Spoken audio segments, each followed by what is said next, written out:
Murphy. We are brought to you by Market Movers app by Sports Card Investor. Use the promo code no offseason when you sign up at marketmoversapp.com and you save 20% on the best place to track the data of your collection. But not only that, learn who to buy low and when to sell them high, right, Murph? Well, buy low, sell high. That's the ultimate goal, Paul. That's what we're trying to help people do here. I am looking for guys that had some hype in the offseason and in the preseason, but have taken a bit of a dip. Maybe it's an injury, maybe it's a poor performance, but they are likely to bounce back. There are rookie patch autographs in pro uniforms of this year's rookies. Okay. I am looking for rookie patch autographs on eBay for under $50. That's my buy. Okay. So your target price is under 50. Okay. So you're gonna throw some guys out. All right. I'm gonna throw some guys out, and I think that if you go over 50, I think what happens is you lose the profit margin. Najee Harris, it's gonna be super hard to get him for under $50 right now. Super hard. Yeah, I think he's a name to throw out there because if he has a couple bad games in a row, or if he goes down with maybe a 2 to 3 week injury, you could see some of his cards drop, and I would snag him then. But all the rest of the names, I think you can all get for under $50. Elijah Moore from the Jets. A lot of people now the Jets are horrible right now, which is not just right now, all season. Yeah, and they're perennially horrible. So they've been horrible for a long time. But Elijah Moore had a lot of hype.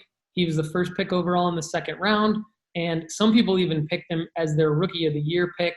A lot of pundits did. And so I think that it's a buy low. I got an Elijah Moore for less than $20 in RPA. So I see that as a good buy because when the dude has a good game or puts together a few good games, even in the stat column, even if the Jets stink, I should be able to sell that RPA for more than $20. So I think that that is a long shot. I'm gonna name my long shots first, and then I have a few more solid guys because I went with an obvious one like Najee Harris. So Elijah Moore, less obvious. Kenny Gainwell is my deep sleeper in Philly. I don't think it's as deep as you think. I think it's a single deep. Good. Well, that's great because you've seen some hype around him. Brian Westbrook, who we're all trying to compare him to, has come out and basically said he really likes the guy and that he's going to earn more playing time. If you look at his stats, he's been very efficient in his first 2 NFL games. And I've got 5 of his RPAs already, all for under $15. So if this dude – I think you're going to be in luck on that, Hicks. The guy can play out of the backfield, run the ball, catch the ball. In that offense right now, where honestly they're just figuring it out. They've got what they believe is going to be their franchise quarterback if they can protect him and keep him healthy. This team is going to have so many roller coasters because you're starting a second-year quarterback, rookie wide receivers all over the place. You basically have an under couple year tight end, and you know me, tight ends don't figure it out till year 3, and the quarterbacks don't figure out how to throw to their tight end until year 3. Kenny Gainwell's got a shot to be pretty good. This offense could be scary by the end of this year. You got him under $15. I don't think you're going to hate that decision. That's a long shot, and I really am happy to hear you say that because you're usually right about these things, and you're usually very objective. So I know you're being objective with me here, and I'm pretty excited about that. So another guy that is going to be hard to get for under $50 is Rondelle Moore, the wide receiver in Arizona, second-round pick. And I think the reason why is because he's already in his second week put up, I think, something like 5 to 7 catches for 110 yards and a touchdown. Don't like Rondelle Moore? Sell today. Okay. Just not a big Rondelle Moore fan. Here's the thing. If you look at the routes that Rondelle Moore caught his balls on, they were out-of-the-pocket moves. They were kind of getting lost in coverage. The guy hasn't proved to me that he can run a solid route quite yet, other than can I find a little bit of space when things are breaking down? Now, hey, Arizona's good when things are breaking down because you got a quarterback that can get out and around. I'm not ready to say that he's going to move beyond about that that fourth option in Arizona right now, because let's remember, you still have Hopkins, you still have Kirk. I think the guy's gotten off to a really good start, but if you see the catches that he's made, the routes that have been run, it's when the play breaks down. Prove to me that you can run a solid route, get open, and make those 100-yard catches or those 100-yard days time after time. I like Rondelle Moore, but this would be a sell high for me. Okay. Yeah, I mean, this is week to week, so good stuff, Murph. I mean, so if you're – I have seen Rondelle Moore RPAs going for over $100 right now, so it's nearly impossible to get him for my under 50 price. Basically – yeah. Have you gotten any of those yet? No, I haven't hit on any of those. I've bid on several, and I've set my high bid at 50 just because I don't want to lose that profit margin. And so I think in some aspects we agree on this. I think we're both saying the same thing, that Rondelle Moore is a guy that's going to have a lot of hype around him, but don't overpay for him. Because do not overpay for Rondelle Moore, because he's now granted different position. I don't know. Could he be Sam Gatto? 3 good weeks and then just where the hell did he go? I don't think that's going to be the case, because I think Moore is talented. He's fast. He's got good hands. I just haven't proved that in the system quite yet. Can he be good? And if you're Arizona, you don't want things to break down too often. Moore can be great when it breaks down. Problem is, you don't want it to break down game after game after game. So here's going to be my strategy with Rondelle Moore. It's going to be to wait until he has a few bad weeks in the stat column and has some of those struggles. And if his RPA prices come down, or even just his autograph card prices come down under 50, then I might snag some, because we've already seen where they're over 100 already on the hype.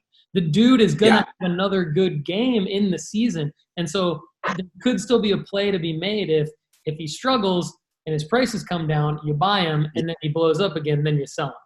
Something near to dear to my heart is the stock market. These are the fintechs right now, back in January, February, and March. These fintechs went absolutely crazy.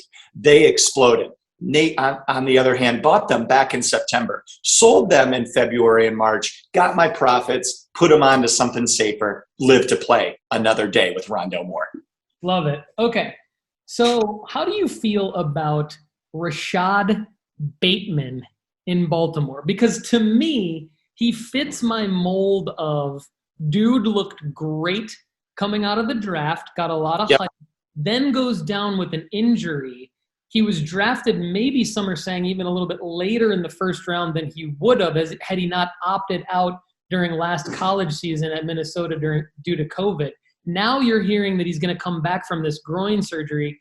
John Harbaugh has been non-committal in terms of actually when he's coming back. But Rashad Bateman could be back this week. He could be back the following week. The dude is not to be forgotten, and I think maybe some people have forgotten about him because his card prices, I just snagged up, not an RPA, but I just made an offer for $30 for a rookie autograph of Rashad Bateman, and the offer was accepted. So I'm excited that I've got a Rashad autograph card coming in for under $50. What's your take on Rashad Bateman? Wait and see. Simple as that.